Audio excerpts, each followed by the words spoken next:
Joining us now, Republican Congressman Adam Kinzinger of Illinois. He serves on the Foreign Affairs Committee. Congressman, thanks so much for joining us. You bet.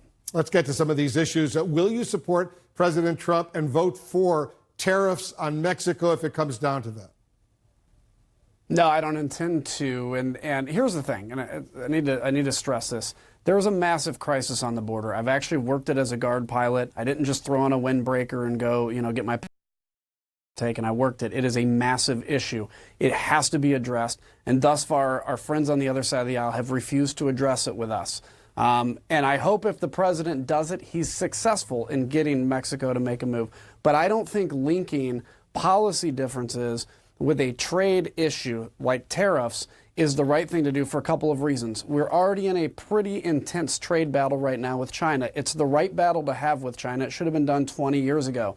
There is a massive effect on my district and my district's farmers, on top of the fact that everything's flooding right now and they can't get the crops in the field.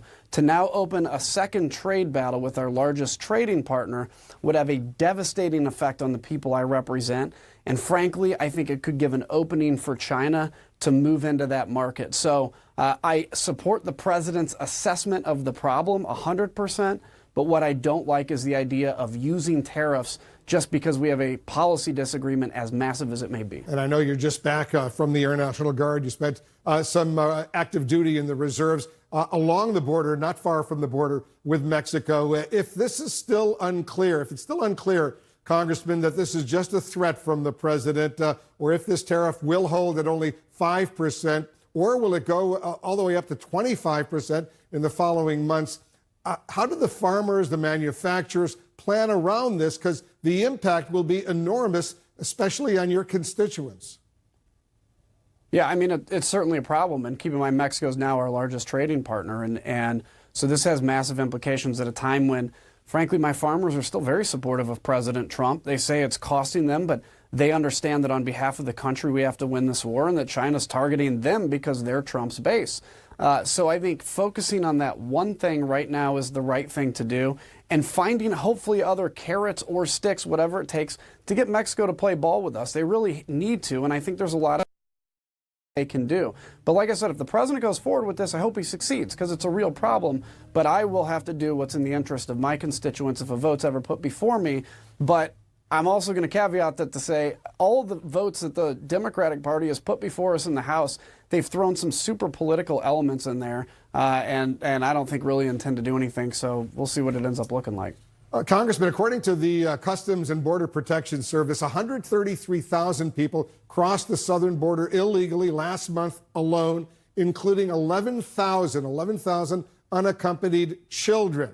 And now the Department of Health and Human Services is actually scaling back activities for children due to this influx, in some cases canceling those activities altogether. What needs to happen to address this? Because this is a heart-wrenching situation. It is, and this is Wolf, why I think Republicans and Democrats have got to, for a moment, put our politics aside.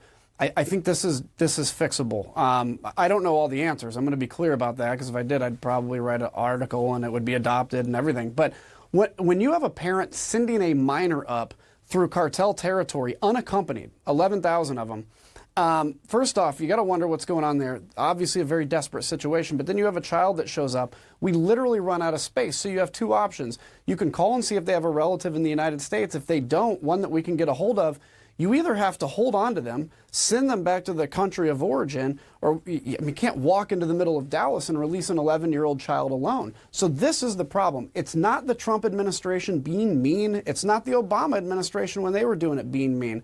It's the fact that there's really no option. And so, yes, maybe more facilities, that kind of stuff. But the reality is this migration problem is way overwhelming the infrastructure that we have, and it's going to take bipartisan agreement to fix it, and be damned the political consequences of it. But Congressman, you and I know this is a great country, and we have the capability to help 11,000 kids who are unaccompanied and make sure that they're safe and secure. Yeah, and you know, whatever we can do, we ought to do that. You know, part of it is through non-for-profits that take care of these children. Also seeing, of course, if they have parents there.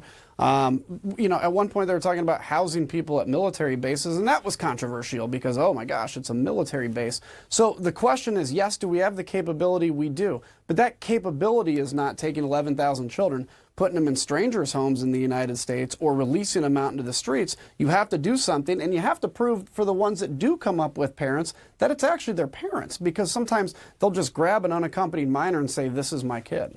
Let me turn to a different topic as we commemorate D-Day. President Trump, as you know, he never served in the U.S. military, but he says he's making up for that by rebuilding the U.S. military right now. And you're a veteran. You're in the Air National Guard. You served active duty only last week down in Texas. What do you make of that point that the president is making? Well, I don't think you can ever make up for not serving by doing anything. We don't need everybody to serve. We don't want everybody to serve. But service is a special breed of people, and that ought to be honored and recognized for that. I do think the president is rebuilding the military, and as a guy in the Guard, I can tell you my flying hours have increased, the training has increased, the morale has increased because the funding's back. We're now investing in future weapons system, which we had dried up over the last 10 years, which is why China and Russia in some cases have parity on some of that. So that's a good thing. But this is a moment where, you know, tomorrow we recognize the importance that America has had in the world. And I think it's an opportunity for all of us, Republicans and Democrats, to try to remember what it used to be like when we put politics at just inside the water and not outside of the water's edge, and see if we can restore some of that. Everybody bears responsibility for some of that. And if we as a country can take a deep breath and just appreciate what we've done for the world and for the people that live here, that would be a good start at least. Congressman Kinzinger, thanks so much for your service. You bet. Thanks, Wolf.